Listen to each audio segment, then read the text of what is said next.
यहाँ स्वागत छ। धन्यवाद। नमस्कार। आराम हुनुहुन्छ? आराम छु। अलि व्यस्त हुनुहुन्छ कि पश्चिम नेपालको दौरामा पनि हुनुहुन्छ यति बेला? हो, यसपालि चाहिँ नि अब यो पश्चिममा त जो अस्ति आएन, तर यही ट्राभलमै व्यस्त छु म, यात्रामै व्यस्त छ। मुलुक बाहिर मुलुकभित्र यही नै बढी भइरहेको छ। नेपाली चलचित्र र राज समाज पर्यायवाची शब्द हो, के लाग्छ? मैले चलचित्रमा काम गर्न थालेको धेरै वर्ष भयो। हजुर। 26-27 वर्ष भयो। धेरै चलचित्रहरू पनि गरेँ। एउटा चलचित्रकर्मी हो, चलचित्रकर्मीको नाताले, कलाकारको नाताले यही चलचित्र क्षेत्रको चाहिँ एउटा अनुभव हो। आम दर्शकहरूले चाहिँ चलचित्र र राज समाजलाई पर्यायवाची शब्दको रूपमा बुझ्दै आएका छन्। यहाँले चाहिँ आफ्नो परिचय कसरी दिनुहुन्छ? मूलभूत रूपमा त म कलाकार हो। यतिका वर्ष यही विधामा मैले बिताएको छु। समय धेरै खर्चेको छु। भनेपछि त मेरो पेसागत हिसाबले पनि, आफ्नो कर्मको हिसाबले पनि, आफ्नो इच्छाको हिसाबले पनि र मैले प्रतिनिधि गर्ने क्षेत्र पनि चलचित्र नै हो। त्यो हिसाबले पनि चलचित्रको एउटा अभिन्न अङ्ग नै हो। नेपाली नायकहरू अथवा कलाकारहरू खास गरी विभिन्न प्रकृतिका हुन्छन्, तर राज्य समाजको चाहिँ सबै जसो फिल्महरू हेऱ्यौँ भने झन्डै 300 भन्दा बढी फिल्महरू यहाँ नायक भइसक्नु भएको छ र यहाँको क्यारेक्टर चाहिँ प्रत्येक फिल्महरूमा सामान्य ढङ्गले हेर्दाखेरि शालीन, भद्र, श्रेष्ठ र मानिसहरूलाई खास गरी अप्ठ्यारोमा परेका मानिसहरूलाई उद्धार गर्ने खालको यो क्यारेक्टर चाहिँ तपाईँले रुचाइराख्नु भएको छ। यो चाहिँ दर्शकहरूले कति रुचाउनु भएको छ? अहिले मैले अब चलचित्रमा खेल्न थालेको धेरै वर्ष भयो, 27 वर्ष भयो। मैले चलचित्रमा प्रवेश गर्दाखेरि नेपाली समाज, नेपाली परिस्थिति एउटा अवस्थामा थियो। क्रमबद्ध रूपमा नेपाली परिस्थिति, समाज चाहिँ बदलिँदै गएको छ। त्यो हुँदै आजको घडीसम्म आइपुगेको छ। त्यस कारण सुरुवातमा जुन किसिमको चलचित्रहरू गरेँ त्यसले चाहिँ एक हिसाबले सामाजिक मनोभावना, सामाजिक स्पिरिट, सामाजिक जीवनशैली, सामाजिक भावनाहरूलाई नै प्रतिबिम्बित गर्थ्यो। र त्यो बेलाको समाज त्यस्तै पनि थियो र त्यसैलाई नै प्रतिबिम्बित गर्ने किसिमका चरित्रहरू मैले गरेको हो। र त्यो एकदमै मेरो छनौटमा या दर्शकको छनौटमा भन्दा पनि त्यो समयले लिएर आएको कुरा हो। त्यो समयको स्पिरिट र भावना र नेपाली जीवनशैली, मनोविज्ञानले चाहिँ निम्त्याएको चरित्रहरू हो। र त्यो चरित्र गर्दाखेरि मलाई आनन्द पनि आउँथ्यो, किनकि त्यो बेलामा त्यो किसिमको चरित्रहरूले चाहिँ आम नेपाली जनसमुदायको प्रतिनिधित्व गर्ने चाहिँ चरित्रहरू चाहिँ मैले गर्थेँ। आम जनजीवनमा बिताइरहनु भएका नेपाली समुदायहरूको विभिन्न किसिमको पात्रहरूको चाहिँ चरित्रहरू गर्थेँ मैले, जो चाहिँ असाध्यै साधारण चरित्रहरू हुन्थ्यो, साधारण व्यक्तिको चरित्रहरू हुन्थ्यो। तर त्यो साधारणतामा चाहिँ एउटा नायक भएको कारणले गर्दाखेरि केही न केही असाधारण कुराहरू चाहिँ मैले गर्थेँ चलचित्रमा। र त्यो नि दर्शकहरूले असाध्यै रुचाउनु पनि हुन्थ्यो, किनकि मेरो चरित्रमा उहाँहरूले आफ्नो सादापन र आफ्नो साधारण जीवनशैली देख्नुहुन्थ्यो। र त्यो देख्दा देख्दै पनि केही असाधारण कुराहरू गरेको, केही हिरोइजम गरेको, आफ्नै चरित्र, आफ्नै पात्र जस्तो प्रतिबिम्बित हुँदाहुँदै पनि केही उहाँले त्यो चरित्रले चाहिँ हिरोइजम गर्दा असाधारण कुरा गर्थे। दर्शकहरूलाई पनि आनन्द आउँथ्यो। यहाँ झन्डै 27 वर्षदेखि क्षेत्रमा हुनुहुन्छ। यहाँको नेपाली चलचित्रमा प्रवेश चाहिँ युगदेखि युगसम्मबाट सुरु भयो। अहिले पछिल्लो यहाँको चाहिँ शकुन्तला होइन, जहाँ यहाँले चाहिँ तेस्रो लिङ्गको भूमिका पनि निर्वाह गर्नुभएको छ। राज्य समाजले बिचमा कस्ता कस्ता खालका क्यारेक्टरहरूलाई फिल्ममा देखाइरहेको छ? होइन, चलचित्र मैले अघि भने नि चलचित्र चाहिँ नि आफ्नो समयको चाहिँ नि भावना स्पिरिटलाई सम्बोधन गर्ने हो। जस्तो समय बदलिँदै जान्छ, दर्शकहरूको स्वाद, अपेक्षा, हेर्ने दृष्टिकोण पनि बदलिँदै जान्छ। अब पहिलो चरणमा जुन मैले चलचित्रहरू गरेको थिएँ त्यो बेलाको त्यो समाजको माग त्यही किसिमका चलचित्रहरू थियो, त्यही किसिमको समाजलाई चाहिँ प्रतिबिम्बित गर्थ्यो। अहिले क्रमबद्ध रूपमा गएर नेपाली समाज पनि धेरै परिवर्तित भइसकेको छ। नेपाली युवाहरूको सोच, आकाङ्क्षाहरू पनि परिवर्तित भइसकेको छ र चलचित्र पनि त्यही अनुपातमा बन्दै आइरहेका छन्। त्यसले कारणले चलचित्रमा पनि हामीले चाहिँ परिवर्तन देखिरहेका नै छौँ। त्यही हो, समय अनुसारको चाहिँ चरित्र गर्न रुचाउँछु म। समयको चाहिँ अनुसार जुन दर्शकहरूको बदलेको स्वाद छ त्यसैलाई सम्बोधन गर्ने टाइपको चरित्रहरू गर्न रुचाउँछु। त्यही कारणले पनि होला कि अहिले पछिल्लो समयमा आएर चाहिँ अलिक दायरा फराकिलो भएको छ। आज चाहिँ विभिन्न किसिमको चाहिँ हामीले एक्सपेरिमेन्टहरू पनि गर्न थालेका छौँ। विभिन्न विषयवस्तुमा चाहिँ चलचित्रहरू गर्न थालेका छौँ। एउटै किसिमको विषयवस्तुमा पनि लिनुपर्छ भन्ने पनि थिएन। अब विगतमा चाहिँ हाम्रो मात्रै नभएर छिमेकी मुलुक यो क्षेत्रमा पनि तपाईँको एक किसिमका चलचित्रहरू बन्थे जहाँ चाहिँ एउटा भनौँ न सामाजिक परिवेश पनि हुन्थ्यो, आफ्नो समाजलाई प्रतिबिम्बित गर्ने भावनाहरू पनि देखाइन्थ्यो, एउटा पारिवारिक माहौल पनि देखाइन्थ्यो र त्यसको साथसाथमा चाहिँ केही नाचगान गीत र द्वन्द्वहरू पनि हुन्थ्यो त्यही हिसाबले र त्यही लक्ष्मण रेखाभित्र रहेर हामी आफ्नो चलचित्रहरू निर्माण गर्थ्यौँ। तर आज आएर चाहिँ एउटा लक्ष्मण रेखा भन्ने छैन। विभिन्न कथावस्तु विभिन्न चरित्रहरूमा हामीले चाहिँ चलचित्रहरू बनाउन थालेका छौँ। कुनै दर्शकहरूले रुचाउनु पनि हुन्छ, कुनै रुचाउनु पनि आफ्नो ठाउँमा छ। त्यसैको परिणाम पनि होला कि आजको घडीमा आएर चाहिँ शकुन्तला जस्तो चरित्र पनि गरेको विगतमा गरेको थिएन। यो त नयाँ अनुभव पनि भयो यहाँलाई। पछिल्लो फिल्म चाहिँ फरक यहाँको भूमिका, नयाँ भूमिकामा चाहिँ काम गर्दा कस्तो अनुभूति हुँदो रहेछ? खास गरी महिला सशक्तिकरणलाई अलि ध्यान दिनु भएको छ यो फिल्ममा है? होइन, कलाकारलाई त अब जे आफू होइन जुन चाहिँ भूमिका चुनौतीपूर्ण छ त्यही भूमिका गर्न मन रुचाउँछ कलाकारले त सक्दो हरेक चलचित्रमा चाहिँ भिन्दा भिन्दै भूमिका गर्न पाए हुन्थ्यो, भिन्दा भिन्दै पात्रको रूपमा आउन पाए हुन्थ्यो भन्ने चाहना भइ नै हाल्छ। तर त्यो हुँदाहुँदै पनि दर्शकहरूको इच्छा स्वाद उहाँहरूले केमा मनोरञ्जन लिनुहुन्छ, कस्तो किसिमको चाहिँ कथावस्तु र चरित्रहरू हेर्न चाहनुहुन्छ त्यसलाई पनि ध्यान दिनुपर्ने हुन्छ। अब आजको घडीमा आएर दर्शकहरूको हेर्ने दृष्टिकोणको दायरा पनि असाध्यै फराकिलो भएको छ। उहाँहरूले हरेक चिजलाई चाहिँ यदि मन पराउनु भयो भने चाहिँ सहजै ग्रहण गर्नुहुन्छ। यो चाहिन्छ यो हुँदैन भन्ने कुरामा पनि उहाँहरूले आफूलाई चाहिँ त्यो पाबन्दीमा राख्नु भएको छैन। यदि कुनै पनि नयाँ विषयवस्तु उहाँलाई मन पर्यो र देखियो भने त्यो स्वीकार्य पनि हुनसक्छ, कुनै मन परेन भने स्वीकार्य पनि हुनसक्छ। त्यस कारण चलचित्रमा आजभोलि चाहिँ हामीले धेरै एक्सपेरिमेन्टहरू गर्न पाइरहेका छौँ। त्यो हिसाबले पनि कलाकारहरू चाहिँ विभिन्न चरित्रहरूमा आफूलाई चाहिँ उभ्याउन पाइरहनु भएको छ र एउटा कलाकारको लागि त असाध्यै सुखद छ कि हरेक चलचित्रमा भिन्दा भिन्दै चरित्र गर्नु, आफूलाई चाहिँ चुनौतीपूर्ण पनि भूमिकाहरू निर्वाह गर्नु भन्ने हरेक कलाकारको इच्छा हुन्छ। जस्तो 27 वर्ष अगाडिको यो तपाईँ जुन नेपाली चलचित्रमा प्रवेश गर्नुभयो र अहिले महानायक सबै जनताहरूले चिनिरहेका छन् र नेपाल मात्र होइन अन्य राष्ट्रले पनि यहाँलाई सम्मान गरिरहेको छ, चिनिरहेका छन् र यो 27 वर्ष अगाडि यति धेरै पपुलर हुन्छु, महानायक हुन्छु भन्ने चाहिँ केही आकलन गर्नुभएको थियो प्रवेश गर्ने बेलामा? गरेको थिएन, त्यो गर्ने माहौल पनि थिएन त्यो बेलामा। किनकि जुन बेलामा म प्रवेश गरेको थिएँ त्यो बेलामा नेपाली चलचित्रले त्यति गति लिइसकेको थिएन। नेपाली चलचित्र क्षेत्रले मेरो सामुन्ने कुनै यस्तो उदाहरण थिएन कि जसले चाहिँ एकदमै लामो समयसम्म चाहिँ नेपाली चलचित्रमा समर्पित भएर काम गरिरहेको पनि कुनै उदाहरण थिएन मसँग।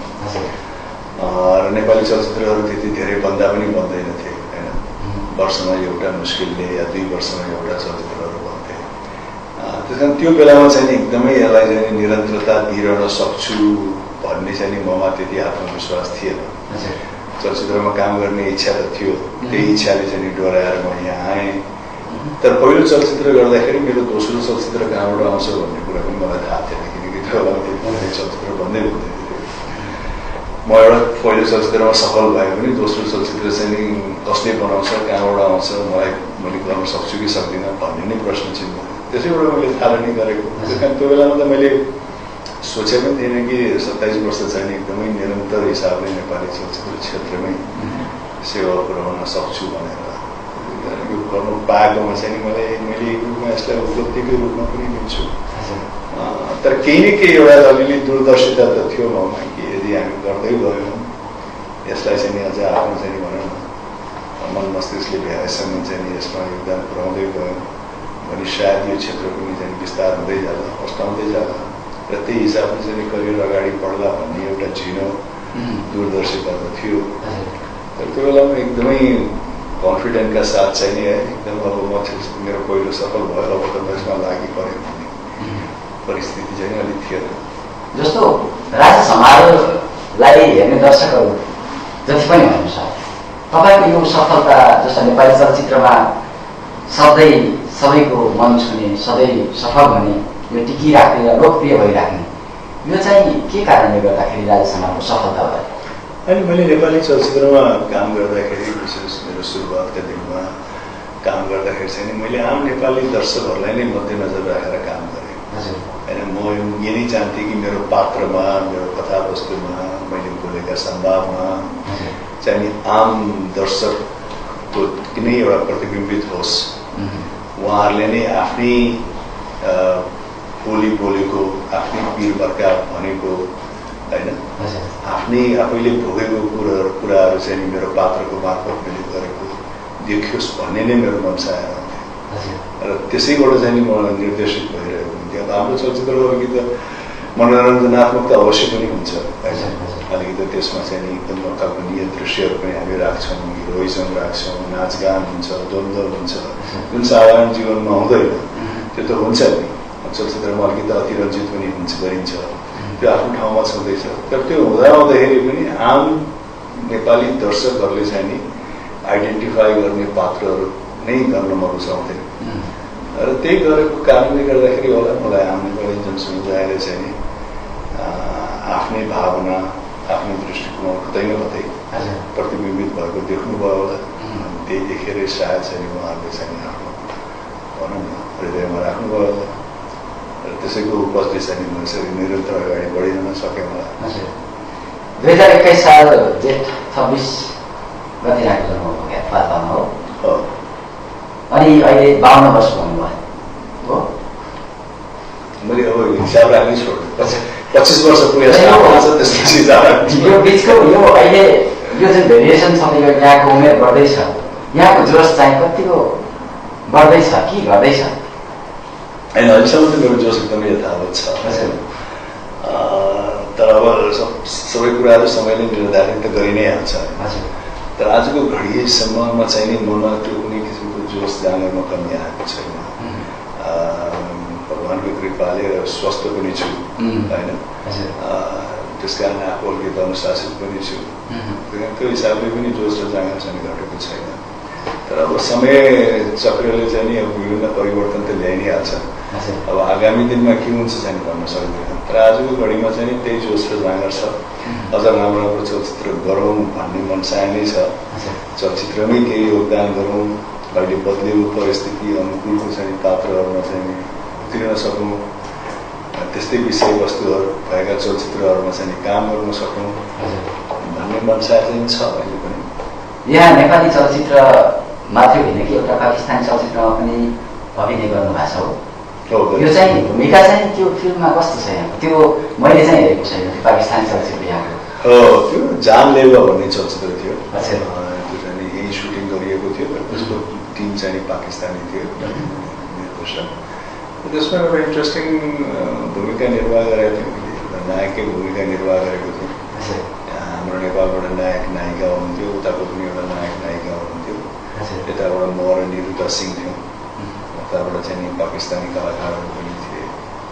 त्यो अनुभव राम्रै रह्यो, किनकि त्यसमा चाहिँ हाम्रो सुटिङ उर्दूमा पनि गर्नुपर्ने, नेपालीमा पनि गर्नुपर्ने हुनाले चाहिँ अलिकति इन्ट्रेस्टिङ नै रह्यो। किनकि एउटा लामो समयसम्म निरन्तर नेपाली भाषामा काम गरिरहँदाखेरि एकैचोटि उर्दूको संवादमा काम गर्नु पर्दाखेरि कता कता अलिकति अप्ठ्यारो लागेको जस्तो त भयो। तर पछि सहज नै भयो।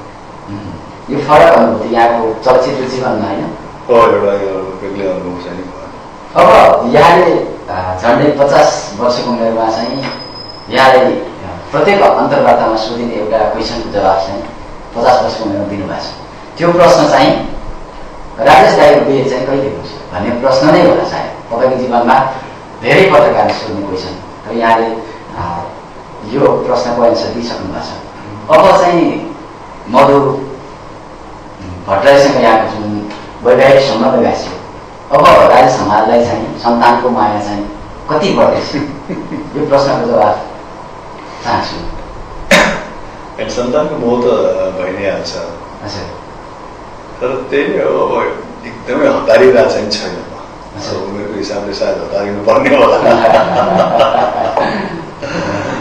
जो सोचाइमै नै छु हरेक कुरा ढिलो गरिरहेको छु म होइन सायद यो बेला ढिलै हुन्छ कि तर एकदमै हतारमा चाहिँ छैन म यति चाहिँ म भन्न चाहन्छु र सन्तानको महत्त्व भइ नै आउँछ अब राजेश हमाललाई खास गरी कतिपयले राजेश दाइ भन्छन् कतिपयले शङ्कर पनि भन्छन् तर कतिपयले महानायक पनि भन्छन् यहाँलाई चाहिँ मनपर्ने नाम चाहिँ कुन हो होइन त्यो सबै चाहिँ एउटा उपनाम हो होइन आफूले दिएको परिचयको चाहिँ नि हिसाबको चाहिँ नि कदर गरिएको पनि ठान्छु म त्यो सबै अब शङ्कर भन्ने धेरै चलचित्रमा मैले शङ्करको पात्रहरू गरेँ होइन शङ्कर नाममा चाहिँ नि आफ्नो पात्रहरूलाई उभ्याएँ त्यसले गर्दाखेरि त्यो नाम धेरै परिचित भयो र अन्यहरू पनि एक हिसाबले चाहिँ नि आफ्नो कामप्रति नै कदर गरिएर दिएका हुन् तर मूलभूत रूपमा त म राजेश हमाल नै हो मेरो परिचय भनेको राजेश हमाल मात्रै हो राजेश हमाल एउटा जो कलाकार हो त्यसले हो राजेश हमाल चाहिँ 2021 सालमा लुम्बिनी अञ्चलको पाल्पा जिल्लामा जो जन्मियो त्यस पछाडि यो नेपाली कलाकारिता चलचित्र सँगसँगै अगाडि बढिरहेको छ र कहिलेकाहीँ पहाड जन्मेको ठाउँको यहाँ चाहिँ भ्रमण गर्न अथवा यहाँका आफन्तजनहरू पनि पहाडतिर हुनुहुन्छ होला कति भेटघाट गर्नुहुन्छ कति माया लाग्छ पहाडतिर होइन नेपालको डाँडा काँडा पहाडहरूमा चाहिँ म त्यसै पनि अत्यन्त रमाउने व्यक्ति हो मैले भन्ने पनि गरेको छु कि विगतमा एकताका यस्तो समय पनि थियो जुन बेलामा चाहिँ म साथै विदेशतिर विदेशका सहरहरूतिर साथै रमाइलो गर्थ्यो तर अहिले आएर केही वर्ष यता चाहिँ नि सबभन्दा रमाइलो ठाउँ नै मलाई नेपालको डाँडा पाखा लाग्छ यहाँ मात्रै नभएर पूर्वदेखि पश्चिमसम्म जति पनि छन् विभिन्न भनौँ न नेपालको जनजीवन डाँडा पाखामा यसो घुम्न पाउँदाखेरि म आफूलाई असाध्यै आनन्द ठान्छु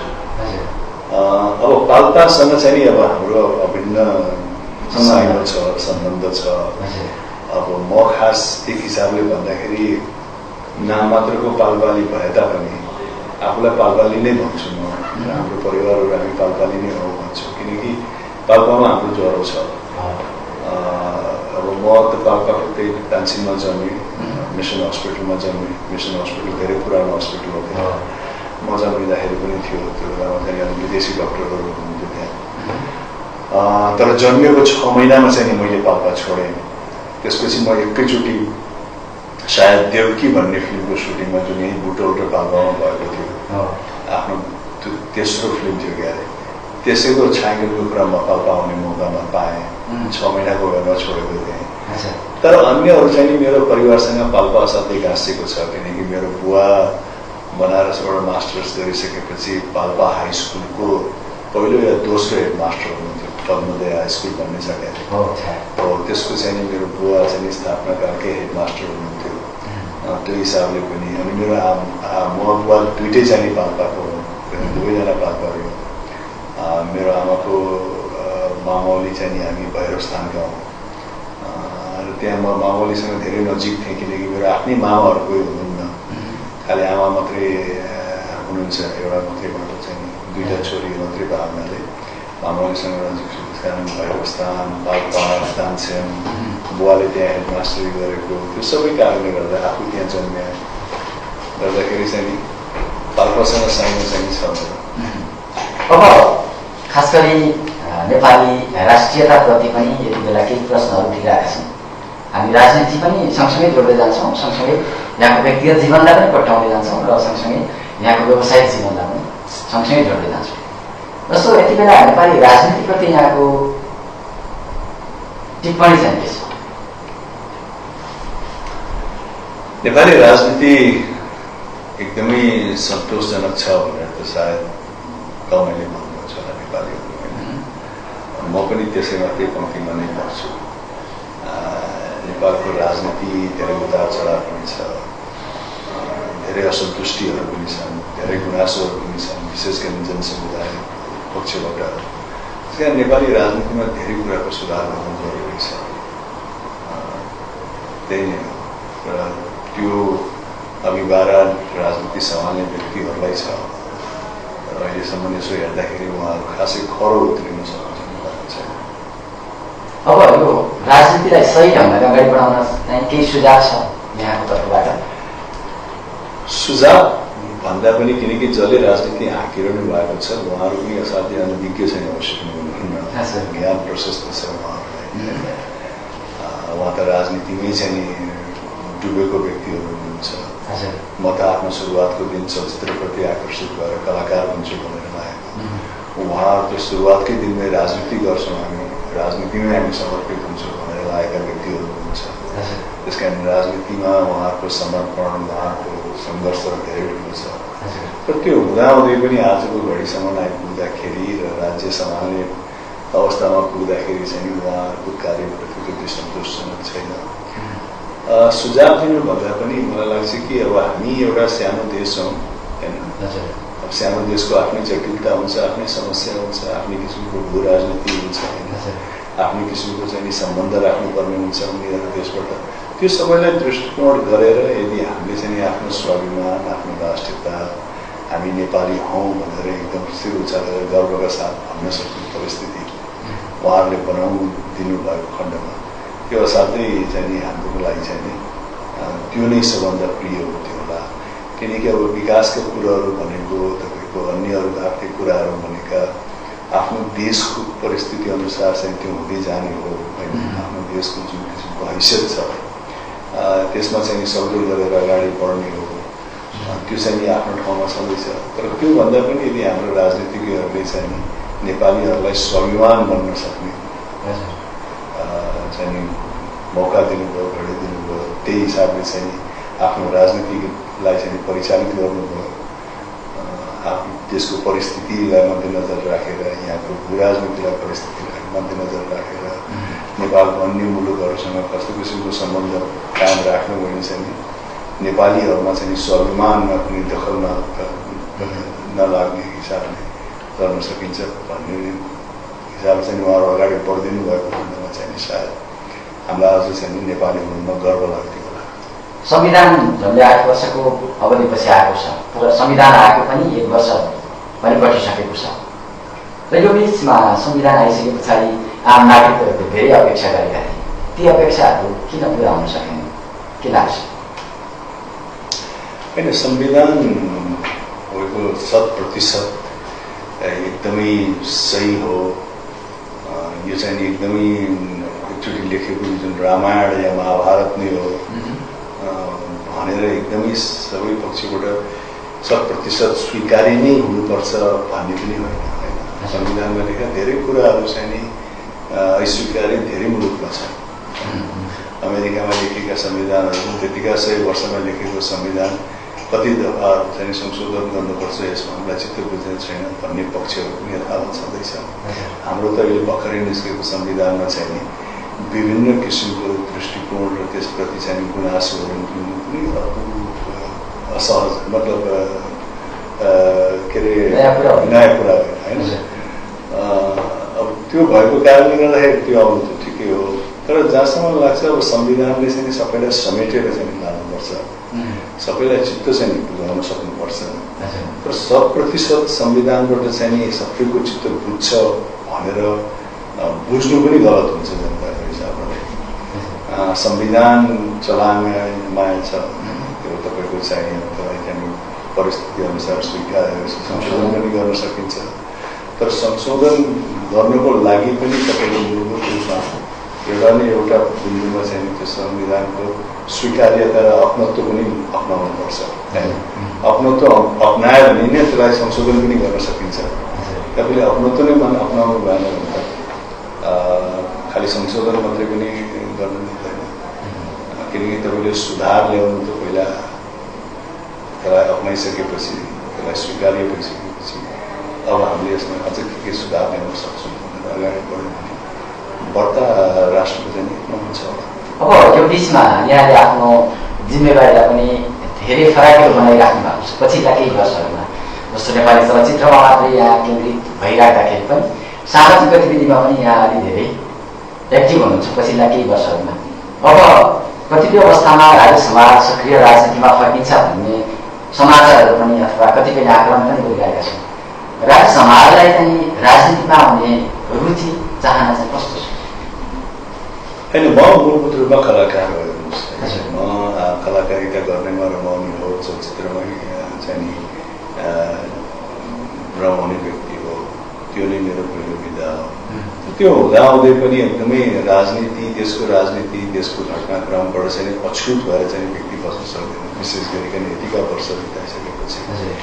र यदि ममा कतै न कतै राजनीतिक जागरुकता छ, राजनीतिप्रति मेरो चासो छ भने पनि त्यो पनि मैले चलचित्रकैमा चाहिँ यतिका वर्ष पुऱ्याएको योगदान, त्यसमा निर्वाह गरेका भूमिकाहरूबाटै नै चाहिँ सायद प्रेरित भएर पनि यसमा चासो राखेको हुनसक्छ। किनकि तपाईँले सामाजिक विषयवस्तुमा कथाहरू बनाउनुहुन्छ, आम नेपाली जनसमुदायको भावनालाई प्रतिनिधित्व गर्ने, उहाँहरूको आवाजलाई प्रतिनिधित्व गर्ने, उहाँहरूको चाहिँ विभिन्न सामाजिक चाहिँ नि कुरीतिहरूलाई प्रतिनिधित्व गर्ने कथावस्तुमा, चरित्रमा तपाईँ उत्रिनुहुन्छ भने त्यो विषयवस्तु तपाईँलाई कहिले कहिले असर पारेकै हुन्छ होइन। अब त्यो असर पार्यो, त्यो छोयो भनेको मतलब तपाईँले चाहिँ नि आफ्नो जनजीवनप्रति चाहिँ चासो राख्नुभयो, आफ्नो सामाजिक परिस्थितिप्रति चासो राख्नुभयो भन्ने पनि त्यसलाई त्यसरी बुझिन्छ।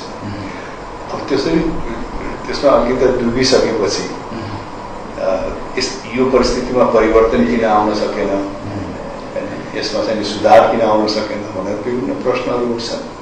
र सुधार ल्याउने ठाउँ त राजनीति नै हो। मैले जस्तोसुकै मुद्दा चलचित्रमा उठाए पनि चलचित्र हेरुन्जेल दर्शकहरूलाई मजा आउला, जोस आउला, सही कुरा भन्यो भनेर ताली पनि बजाउनु होला। तर त्यो चलचित्रले मूर्त रूपमा त परिवर्तन त गर्दैन। मूर्त रूपमा परिवर्तन गर्ने भनेको त राजनीतिकै चाहिँ नि कदमले गर्ने हो। त्यस कारण त्यो हिसाबले चाहिँ नि भनौँ न एउटा बिन्दुमा पुगिसकेपछि र सामाजिक विषयवस्तुले आफूलाई धेरै नै चाहिँ नि असर पारिसकेपछि चाहिँ नि राजनीतिप्रति पनि मान्छे आकर्षित हुन सक्छ, किनकि त्यही पुगेपछि मात्रै गर्न सकिन्छ भन्ने हिसाबबाट त्यो भएर मात्रै हो।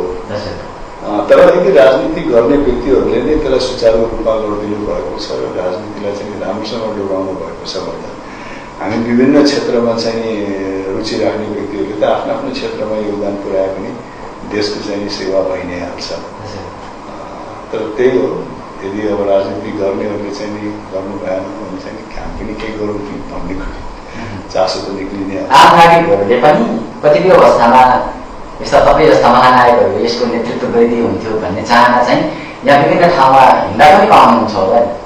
अब त्यो हुनुको कारण पनि त्यही हो, आम नागरिक पनि अब जसले राजनीति डोराइरहेछ उहाँहरूबाट वाक्क दिक्क भइसक्नुभयो होइन। सबै ट्राइड र टेस्टेड भइसक्यो होइन, सबैलाई उहाँहरूले चाहिँ हेरिसक्नुभयो।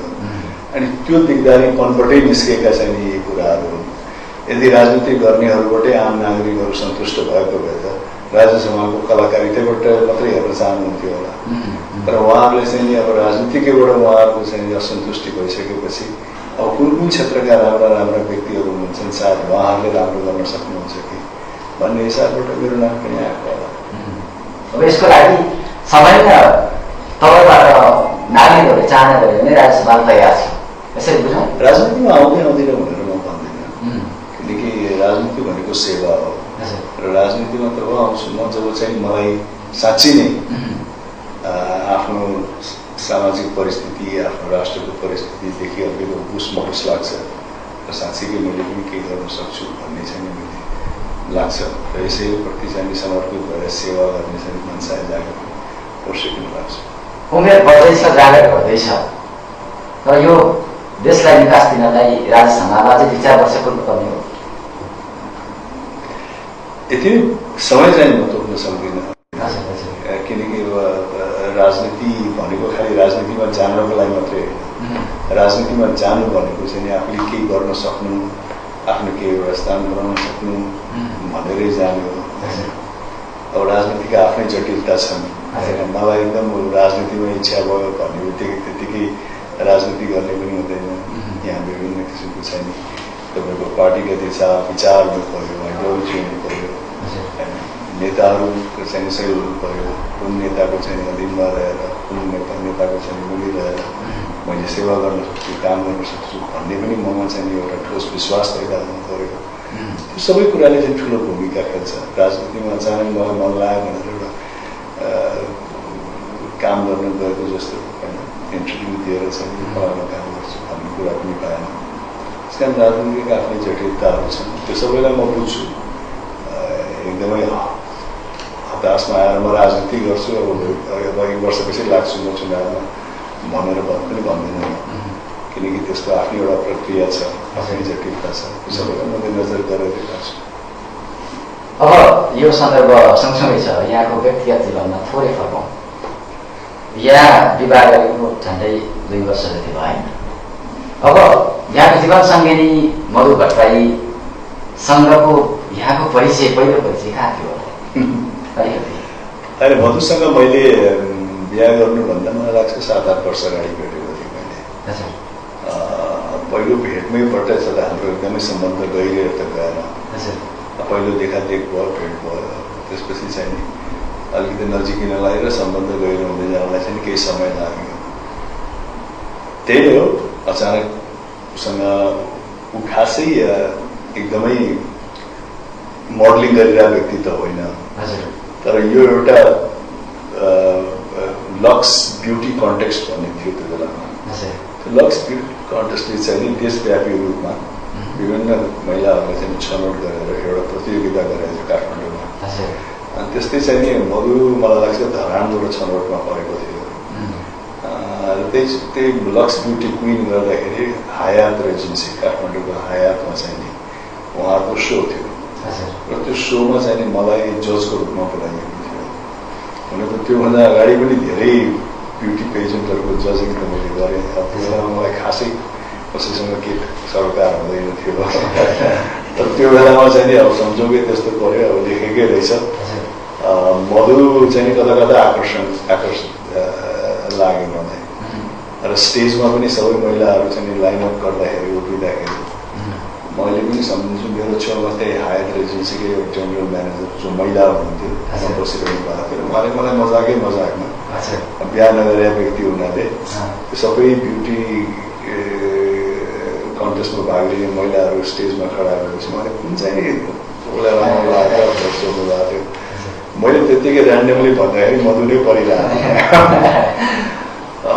तर भिडियोमा के छ भने फेरि मधुले त्यो प्रतियोगितामा चाहिँ खासै राम्रो गरेन उसले उसलाई प्रश्न गर्नेमा पनि मै परेको थियो त्यो छनौटमा त्यो कागज उसले तान्दाखेरि तर मेरो प्रश्नको पनि उसले खासै राम्रो जवाब चाहिँ दिइरहेको थिएन त्यसैले मैले उसलाई नम्बर पनि खासै दिएको त थिइनँ तर त्यो गाउँले पनि छनौट चाहिँ भयो लेखेको कुरा त्यही भन्नु पऱ्यो अब हामी अन्त्यतिर छौँ अब नेपाली चलचित्रमा फर्कौँ नेपाली चलचित्र चाहिँ नयाँ ट्रेन्डमा चलिरहेको छ यति बेला यहाँको 27 वर्ष अगाडिको चलचित्र युगदेखि युगसम्म र अहिले पछिल्लो वसन्तीसम्म यहाँ आफ्नो करियर त्यो छँदैछ धेरै पटक चलचित्रहरू यहाँले बनाउनुभयो खेल्नुभयो र कतिपय चलचित्रहरू निर्माण गरिरहेका चलचित्रहरू कति चले कति चलेन त्यो अर्को पाटो छ तर पछिल्लो समयमा चाहिँ कतिपय मान्छेहरूले एउटा मात्रै चलचित्र बनाउने र चलचित्र सफल हुन सकेन भने त्यो बाटोबाटै बाहिर जाने निरन्तरता दिन नसक्ने यस्तो परिपाटी छ र कतिपय मान्छेहरू चाहिँ आफ्नो अनुहार प्रदर्शनका लागि अथवा आफ्नो केही नामका लागि चलचित्र निर्माण गर्ने जो कि चलचित्रको अध्ययन नगरिकन कुनै विषयमा चाहिँ जानकार नभइकन यस्तै चलचित्र निर्माण गरिरहेका छन् तर यसलाई चाहिँ यहाँले कसरी हेर्नुहुन्छ यसलाई म साथै स्वाभाविक हिसाबमा हेर्छु किनकि चलचित्र भनेको एउटा अभिव्यक्तिको क्षेत्र हो एउटा सृजनाको क्षेत्र हो होइन तपाईँले खालि यो डिग्री हासिल गरेकोले मात्रै चलचित्र बना अरूले नबना भनेर भन्नु मिल्दैन चलचित्र बनाउने हक सबैलाई हुन्छ होइन चाहे उसले चलचित्रप्रति अध्ययन गरेको होस् या नहोस् उसले होइन मेरो सोचाइ अनुसारको म चलचित्र बनाउन चाहन्छु मेरो आफ्नो सृजना प्रस्तुत गर्न चाहन्छु म त्यसको लागि तयार छु भनेर उसले पुँजी जुटाउँछ त्यही किसिमको चाहिँ अन्य अरू सामग्रीहरू जुटाएर चलचित्र बनाउँछ भने कसैले रोक्न मिल्दैन त चाहिँ त्यति चलचित्र बनाउन सिकाएको व्यक्ति होइन तेरोमा अनुभव छैन त्यस कारण बनाउन मिल्दैन भनेर भन्न मिल्दैन चलचित्र भनेको असाध्यै एउटा फ्री सँग चाहिँ चुज गरेर आउने फिल्ड हो चलचित्र बनाउन सबैलाई हक छ चलचित्र खालि पारखीहरूले मात्रै बनाउने यसमा धेरै अनुभव भएको व्यक्तिहरूले मात्रै बनाउनु पर्छ ठुला ठुला चाहिँ चलचित्र सम्बन्धी डिग्री हासिल गरेर मात्रै बनाउनुपर्छ भन्ने मान्यता पनि राख्दैन।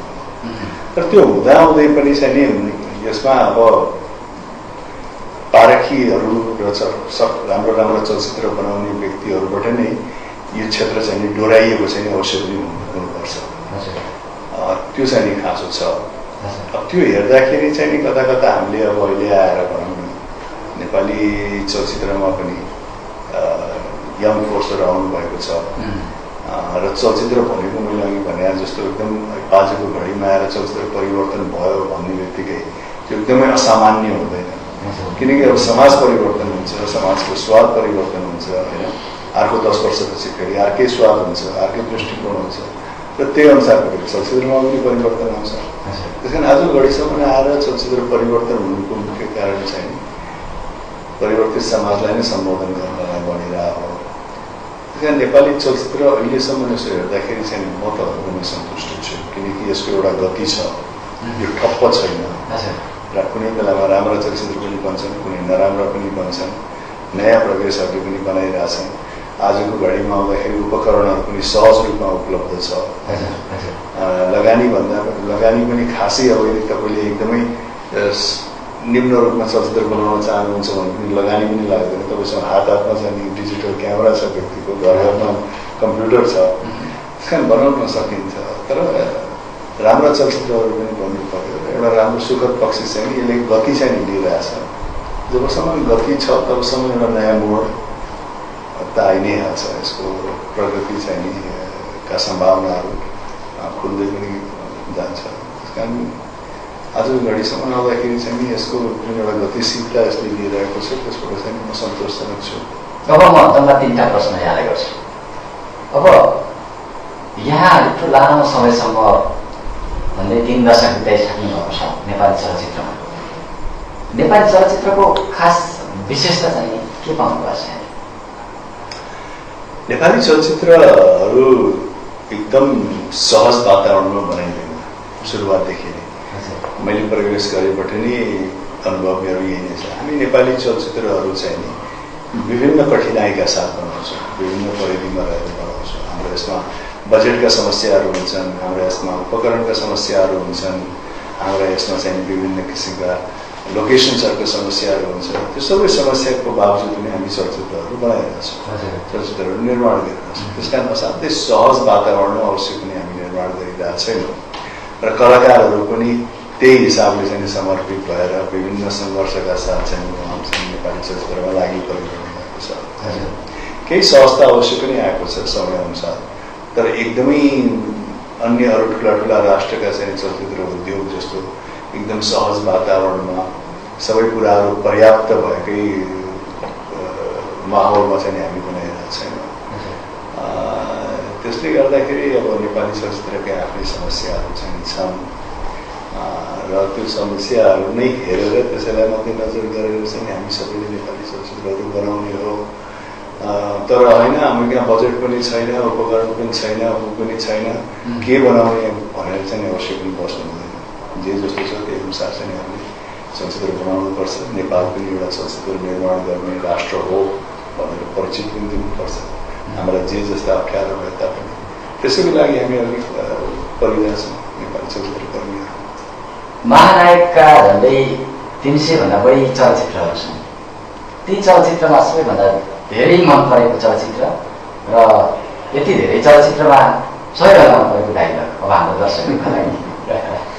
अनि चलचित्रहरू त त्यतिका गरिसकेपछि धेरै चलचित्रहरू मनपर्छ। तर अब आफूले मेरो पहिलो खेलेको फिल्म पनि मलाई असाध्यै प्रिय छ, युगदेखि युग। अनि जसले मलाई चाहिँ एउटा राम्रो स्थान दियो, राम्रो सुरुवात दियो, त्यो असाध्यै लोकप्रिय पनि भयो युगदेखि युगसम्म र आफ्नो समयमा धेरै त्यसलाई चाहिँ रुचाइयो पनि। र त्यही हो। र बिचबिचमा आएर देवता भन्ने पनि मलाई राम्रो लाग्यो। अनि अरू चलचित्रहरू पनि धेरै धेरै गरेँ। एकदमै आक्रोशित युवाको प्रतिनिधित्व गरेर चलचित्रहरू गरेँ, तिनीहरू पनि राम्रो लाग्यो। र संवाद भन्नुपर्दाखेरि नेपाली चलचित्रमा सायद भनौँ न एकदमै संवादको रूपमा भनिने सुरुवात पनि मेरै चलचित्रबाट भयो होला। र त्यो सबभन्दा त्यसको सुरुवातको बिन्दु चाहिँ नि देवताबाट पनि मैले गरेको थिएँ। त्यसपछि त्यसको लगायतै पृथ्वी भन्ने एउटा चलचित्र गरेँ जहाँ चाहिँ असाध्यै सटिक संवाद थियो र त्यो सटिक छोटो संवाद चाहिँ नि असाध्यै लोकप्रिय पनि भयो। प्रकाश स्यामीजीले लेख्नु भएको थियो र त्यो संवाद चाहिँ नि त्यही हो, साथीहरूको लागि यो हात सलाम, दुश्मनको लागि यो हात फलाम। एकदम छोटो मिठो संवाद छ, असाध्यै लोकप्रिय छ। अब राजेश हमाल झन्डै 52 वर्षमा दौडिरहेको परिस्थिति छ। अब राजेश हमालले चाहिँ के गर्ने लक्ष्य बोकिरहेको छ मनमा? अहिलेसम्म त म चलचित्र नै सोचिरहेको छु होइन। अब आफू बसेको राष्ट्रमा, आफू बसेको समाजमा त कहीँ न कहीँ त्यसले चाहिँ आफूलाई असर पारिहाल्छ। त्यस आफूले देखेका कुराहरूमा के सुधार गरौँ, कसरी गर्न सकिन्छ भन्नेतिर पनि मेरो चासो छ चलचित्र बाहेक। यही हो, अब देशको हाम्रो परिस्थिति एउटा असाध्यै पृथक परिस्थिति छ हाम्रो देशमा, राजनीति। अब त्यो हिसाबले पनि अलिअलि राजनीतिमा पनि चासो राखिरहेको छु।